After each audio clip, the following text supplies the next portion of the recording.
کبریو بعد آنکه شوهرش جوابش را داد زندگی اویلویش ویران گشته از خانه خوشتامنش همراه این کودکش نزد والدانش آمد.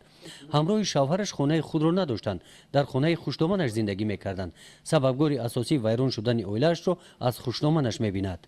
خیلی تقدیر خیلی نخواستن ما تاجیک بودم و خلق بودن. خیلی آوردم فرم دادم دیگه سراغم نکردن. اینا 5 ماه شده که یگون گپ خبرم نیست.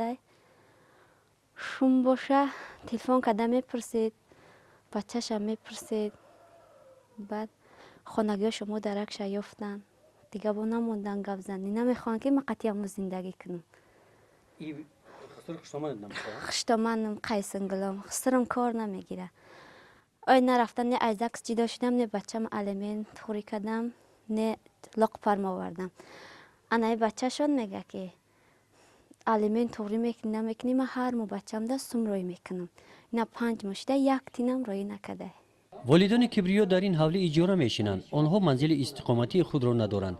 در سطح کمبیزاتی عمر به سر میبرند. در اویله تنها پدرش کار میکند.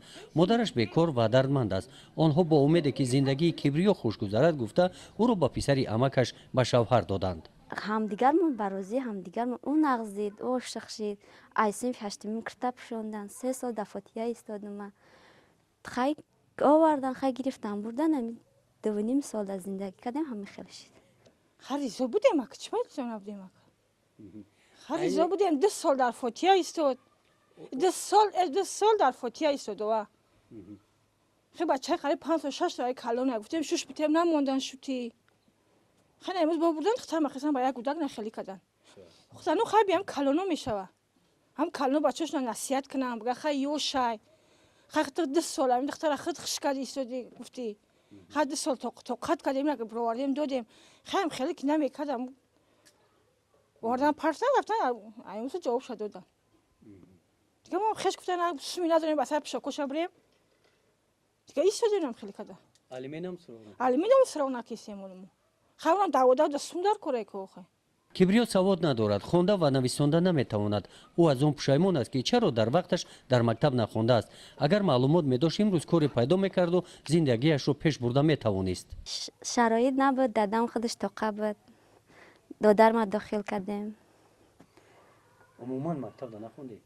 رفتگیم خیلی قنی. تو صنف چند بودی؟ تا صنف 4 نیم. بعد نپرسیدن که چی نمیخونه؟ مکتب نپرسیدن؟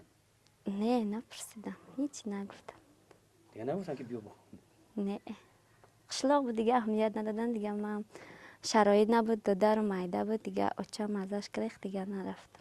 وقتی داشتم میخوند وقتی داشتم گفتم بخونیم خیلی کو نخوندم ها چه کنیم خیلی میخوندم یگام جای کار یگام چی میشیدم ده یگام دستگیر یگام من حالی همین کار میکنم گفت من خواستم که اوچش کار کنم و این گودکش نگاه کرده بیفته لیکن نگاه کردم که دلی ای کشید من گفتم با خیلی دلش شکسته شدگی مایل گفتم باشم تو مایل کار کن اوچه در خونه این گودک نگاه کرده بیفته. با وجود این مشکلی ها کبریا دل شکسته نیست. او زندگی را دوست می‌دارد. برای در آینده خوش گذشتن زندگیش تلاش دارد. در خصوص گرفتن زمین نزد حولگی برای ساختمان منزل استقامتی به حکومت با عریضه مراجعه نموده است و باوری دارد که روز میرسد و صاحب منزل استقامتی میگردد.